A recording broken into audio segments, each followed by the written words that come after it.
All right, so welcome to another rapid fire business story of the week. This is part of our rapid fire series, and today we have an incredible guest with us, someone who's achieved extraordinary success and is here to share their unique business journey with you. We're excited to hear their insights, so let's welcome them to the show. All right, so as this is our rapid fire series, we've got 1 minute or less to answer each question. So in a minute or less, give us the elevator pitch to your story and your life. Go. Hi, thank you so much for having me. My name is Andrea Hunt, and I'm an EFT tapping and empowerment coach and the founder of Living Deliberately Today, coaching in Munich, Germany.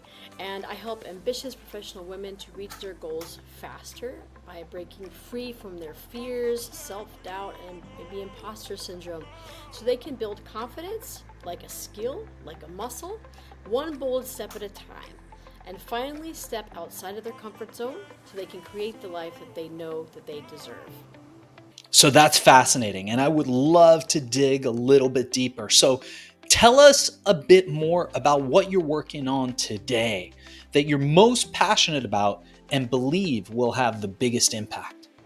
So what I've been working on lately that I'm really excited about is I'm trying to put together more webinars online so that I can reach a broader audience, but also workshops directly here in Munich. My big vision is to be able to travel all over Europe and also the world, bringing these workshops to people, to ambitious women who they know they have what it takes, but they end up kind of getting hiccups along the way when the fears and the questioning themselves. Sometimes we look around and we start maybe comparing ourselves or feeling not good enough, or we worry about putting ourselves into the spotlight. We worry about criticism, and all of these things are really normal, but maybe they don't exist until we get outside of our comfort zone. And that discomfort sometimes is so big that we end up stopping ourselves, and that can of course trigger this whole spiral of guilt or shame, or I know I want to do this, I know that I want to believe in myself, but I just need a bit of help. And so that's where I show up, is I am the person who is the motivator, the person who's going to keep you accountable, the person that's going to keep you from self-sabotaging, and the person that's going to be there helping you manage your nervous system as you go forward and forward, step by step, to reach your goals. So this next question is one that every entrepreneur has dealt with. Tell us about a time where you failed. We often say failure is the first step to success. So think about a time where you failed in the past. What happened? What did you learn from it? I don't know. I think probably, like everybody, when you set up a business, if you've never been an entrepreneur before, there are so many different things that you just simply don't know about and you have to learn. And so I think at the beginning, one of the things that I considered a failure was making a workshop and then nobody signed up, and this was at the very beginning, and I thought that if I just told people about it, that they would come. And unfortunately, that's not the case.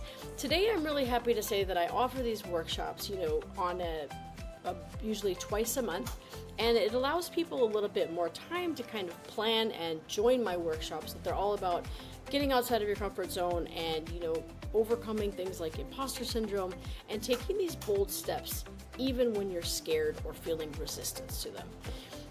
What I've learned though the most in all of this is to keep going.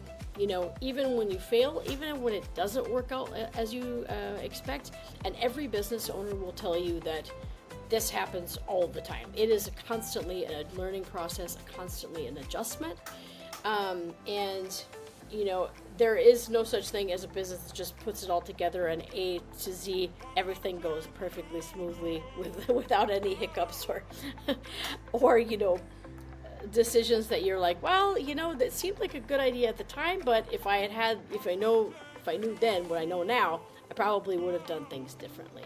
So I think it's just not losing hope. I think that's the most important thing. That's fascinating. And we're definitely going to have you back on the show to dive deeper into each of these questions. But for now, one thing that I often say is, and I tell this to my employees and the people who work with me and for me all the time, is that when a tree falls in the forest, if nobody hears it, did that tree actually fall? This brings me to this next question. How do you make sure that all of these amazing projects that you're involved in get noticed? What marketing and advertising methods have worked best for you? You've got a minute. Let's go. Okay. I think what has worked best for me has been the aspect of community. So joining a lot of different, Facebook groups, and especially women's entrepreneur communities, female founder groups and stuff like that. Being able to comfortably be on podcasts and social media. Again, this is something that I had to kind of get comfortable with, as an entrepreneur. I'd never had my own, YouTube channel or something like that, or my TikTok channel, and like publicly talking about what I do. And I think it's important, especially to know how to harness the power of social media, because I've had people from, totally different places in the world who found me online. A lot of times it's expats and digital nomads, because, I write a lot, I talk a lot about, traveling and stuff like that in my videos, what it's like living in Germany, travel to Spain, travel to Albania, and I make videos. And so generally those kind of people tend to find me. And so I think it's about feeling comfortable talking on social media and presenting and putting yourself out there. And this is something that's been a long journey for me. I will promise you that I have done a lot of tapping to, prepare for these kind of situations. And my mission is always that, like, for example, the first podcast, it was just terrifying. And I was like, nope, I'm going to keep doing this until it is absolutely no big deal. So here, I guess it's been about 2 years that I've been doing that. Now I've been on dozens of podcasts. It's absolutely no big deal to me now. And I love doing it. I love talking about what I do, because I hope that I can reach more people, because so many people are smart and capable. They just need that extra little push to be able to do what they want in life. That was so awesome. We're definitely going to dive deeper into this on a later show.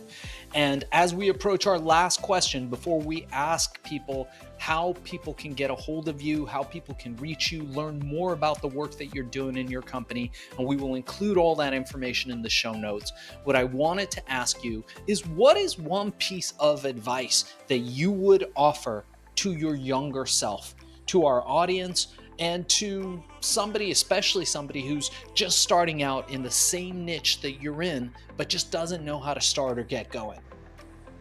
So my motto, my business is called Living Deliberately Today, and the motto is, if not you, then who, and if not now, then when.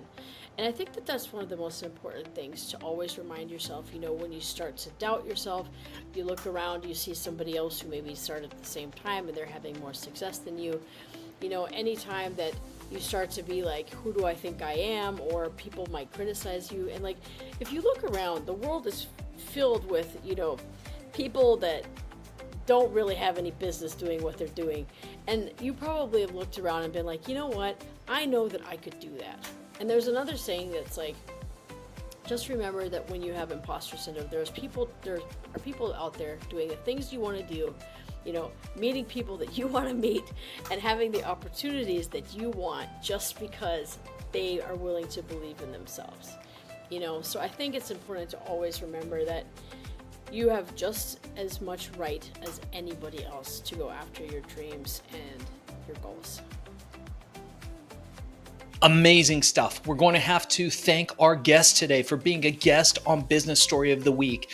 And before we cut out on this episode, I wanted to ask you, how can people get a hold of you? How can people learn more about what you're doing? And how do people engage with you? And we will transcribe this and put it in the show notes for everybody to find. Sure.